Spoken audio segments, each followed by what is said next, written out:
Welcome back to the third tutorial for Phoenix Engine. I'm Bryce, the creator of Phoenix Engine. In this video, we'll discuss two main topics, animations and special menus. If you're unfamiliar with what a menu is, I recommend watching our previous video which explores the topic of menus.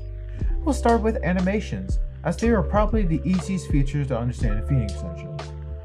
Let's open the project first. Once it loads, scroll down the sidebar to the left until you find the Animations button. Click on it to go to the Animations page. Here, you can select and create animations. In Phoenix Engine, there are three types of animations: dynamic animations, effect animations, and static animations. Dynamic animations are the type of animations you would assign to animation elements. Effect animations fall under the category we call screen animations, which are animations that stretch across the entire screen. Effect animations will always appear on top of everything, such as the menu background and any form of an element. Static animations also fall under the category of screen animations. The main difference between effect and static animations is that static animations are typically used as static effects, meaning they show up in the static effect property for things like menus. They are partially transparent by default, specifically 25% transparent, and appear below elements that have the always on top property checked. Let's create an effect animation. Let's name this random.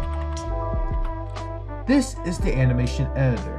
The animation editor consists of the frame editor, the animation preview area, and several tools you could use. The frame editor area is fairly simple to understand. Just add and remove frames using the buttons on the right. Just choose a random one. Move frames up and down with the arrow buttons on the left. Let's add another frame.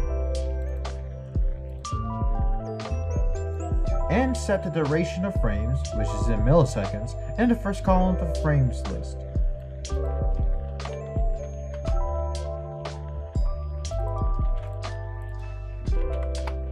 To set the image of an existing frame, just double-click it.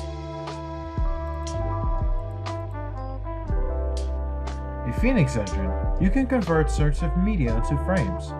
To do so, press the Import button, which will open up a file explorer.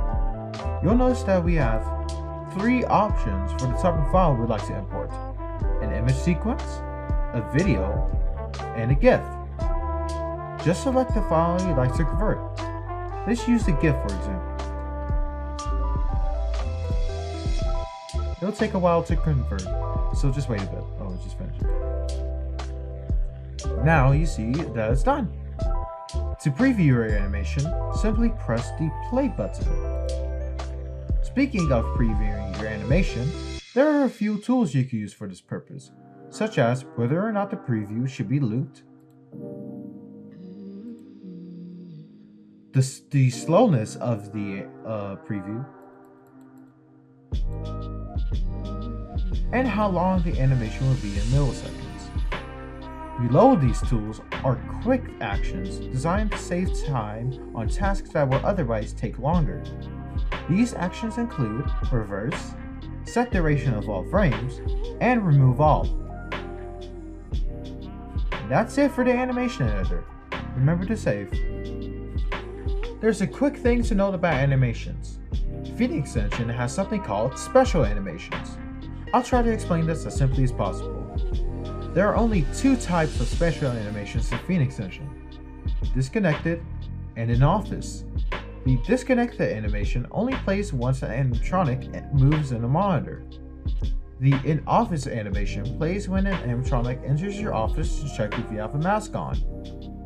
One thing to note is that special animations can only be played by the program, meaning you can't play them through scripting or any other method. Now, let's move on to the next section of the video, special menus. There are only three types of special menus in Phoenix Engine: Night Start, Night End, and Game Over. Night Start is the menu that appears before a night begins. It displays the time you'll start and the current night. Night End is the menu that appears after you successfully beat a night without dying. Game Over is the menu that appears when you die, such as after an animatronic jump scares you. It's important to understand that if any of these special menus don't exist, Phoenix Engine will automatically create them for you during runtime. Let me show you a quick example of a Night Start menu. You might have noticed that Phoenix Engine automatically creates the elements that it expects to be in the menu by default. For this example, let's just set the background image. It's this one. Yeah. And let's just set the color of the text.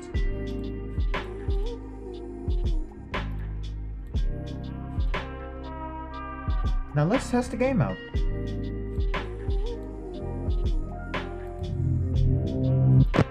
As you can see here, Phoenix Engine displays the Night Start menu I created. In the next tutorial, we'll start talking about how to set up the office. Thank you for watching.